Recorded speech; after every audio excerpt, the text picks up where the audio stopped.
Peoples party France کی جانب سے ذوالفقار علی بھٹو کی برسی کی تقریب کا اہتمام کیا گیا، جس میں جیالوں اور کارکنوں کی بڑی تعداد نے شرکت کر کے بانی پیپلز پارٹی کو خراج تحسین پیش کیا۔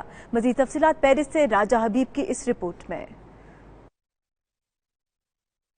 پاکستان پیپلز پارٹی فرانس کے زیر اہتمام سابق وزیر اعظم ذوالفقار علی بھٹو کی برسی کی مناسبت سے ایک تقریب کا اہتمام کیا گیا۔ تقریب کی صدارت سینئر رہنما پیپلز پارٹی یورپ کامران یوسف گھمن نے کی۔ تقریب کا آغاز تلاوت کلام پاک سے کیا گیا۔ کامران یوسف گھمن نے ذوالفقار علی بھٹو کو خراج تحسین پیش کرتے ہوئے کہا کہ بھٹو نے پاکستان کا دفاع ناقابل تسخیر بنا دیا اور عوام کو حقوق دیے۔